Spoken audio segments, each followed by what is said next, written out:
Hello, and welcome to the Edifice of Trust podcast.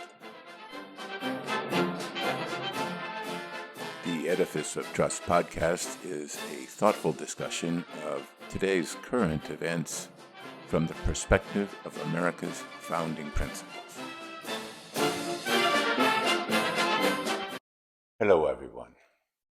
Sipping on a cup of coffee while CNBC's Squawk Box played on the TV the other day, I was snapped into focus when the hosts, Sorkin, Quick, and Kernan, started interviewing Bradley Tusk on the topic of social media anxiety in teens. I had just finished reading Jonathan Haidt's new book, The Anxious Generation, and was pondering how to discuss this topic in my next commentary. Mr. Tusk, CEO of Tusk Ventures and a frequent commentator on Squawk Box, noted that Wall Street Journal family and tech columnist Julie Jargon had recently published an article on a new friend ranking feature now available on Snapchat Plus. Snapchat's friend ranking feature adds to teen anxiety, published March 30th, 2024. The app uses a solar system metaphor and ranks a teen's friends by how often they communicate. Your bestie is a Mercury, closest to the sun. But if you're a Neptune, you are a nobody. Get lost.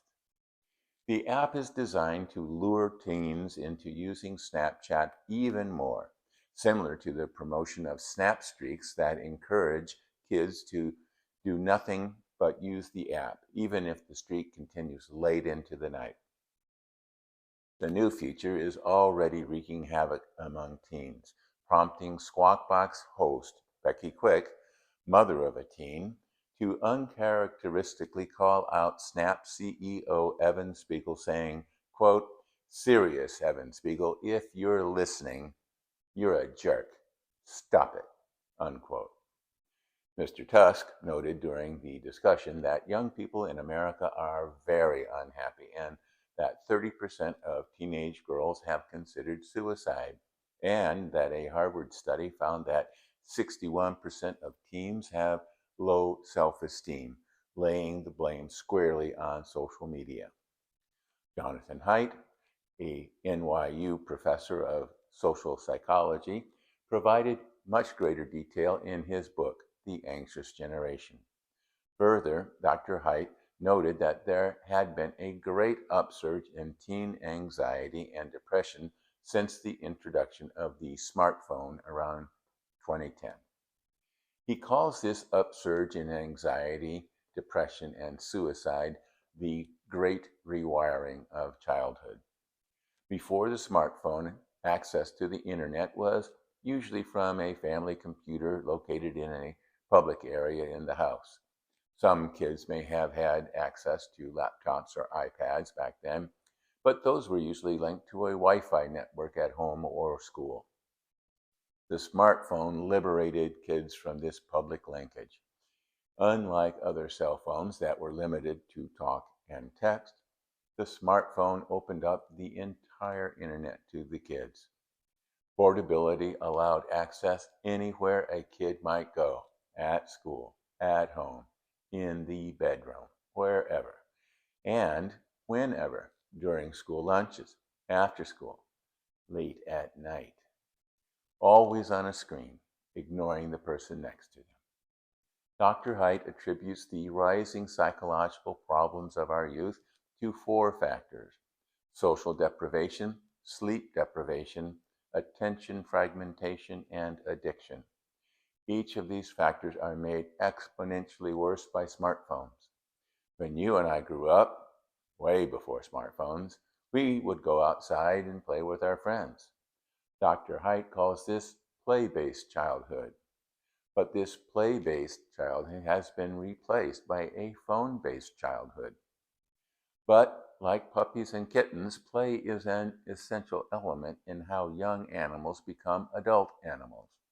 The lack of a play-based childhood and the socialization and risk-taking it involves leaves kids unprepared as they enter adulthood.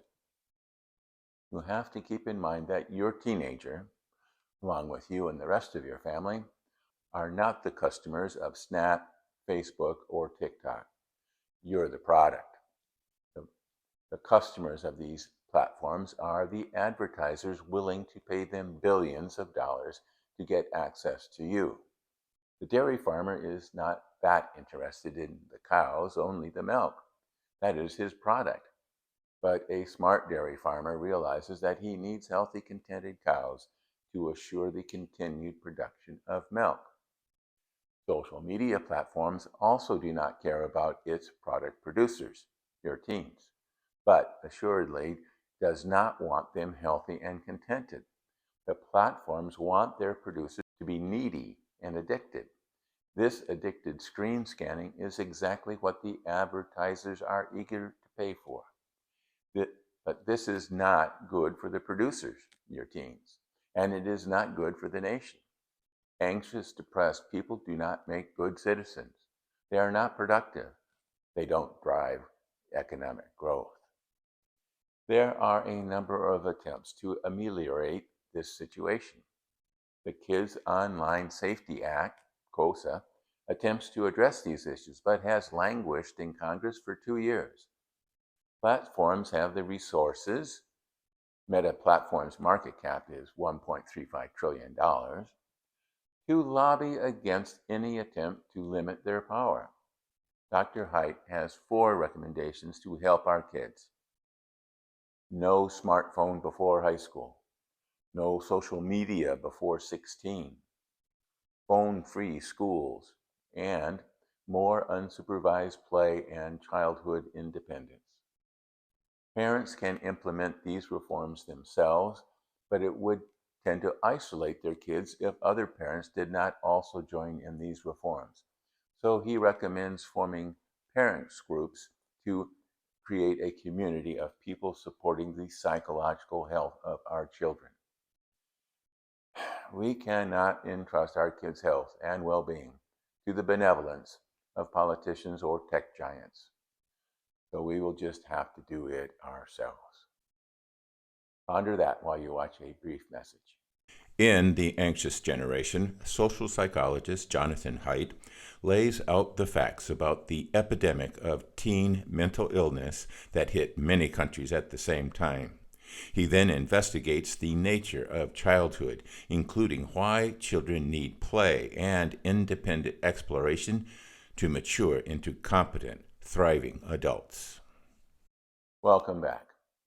Social media addiction coincided with the trend in American parenting of overprotecting our children, what Dr. Haidt calls safetyism, which he discussed in his book, The Coddling of the American Mind, written with Greg Lukianoff, president of the Foundation for Individual Rights and Expression, or FIRE.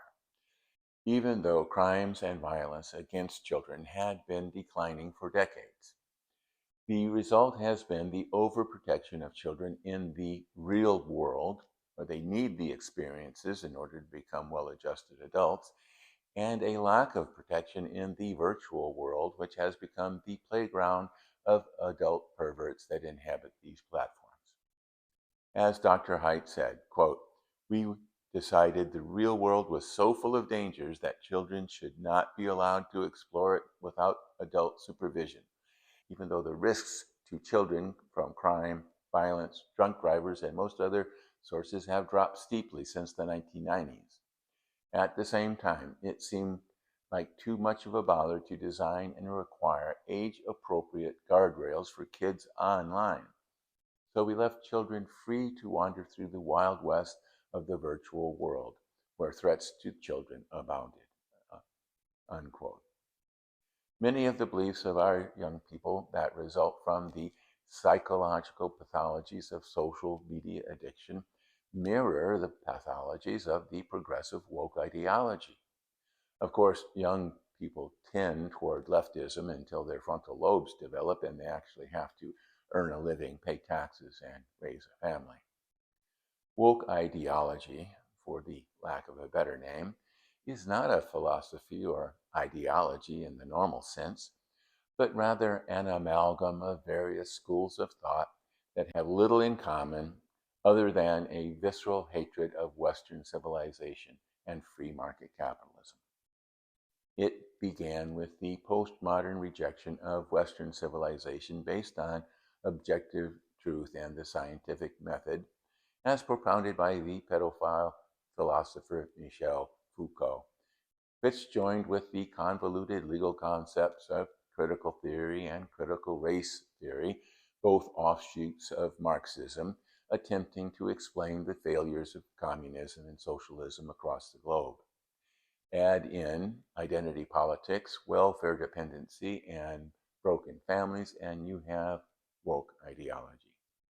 It is more of a pathology than a philosophy or ideology, a bizarre rationalization that attempts to blame the failure of some on the success of others. The origins of woke ideology predate the upsurge of phone-based anxiety and depression of young people in America and the West. The onslaught of diversity, equity, and inclusion programs in schools, universities, corporations, and government is conducted by adults of another generation that should know better. But the mass psychosis afflicting hordes of young people protesting the treatment of murdering terrorists dovetails nicely into woke's rejection of objective truth. But the left is not alone in rejecting objective truth. The MAGA obsession with QAnon and other conspiracy theories is equally bizarre and reflects a similar rejection of objective truth. The divisive partisanship afflicting America and much of the West these days is at least partially driven by mass psychosis. These are not the people we want running our country. Thank you for watching.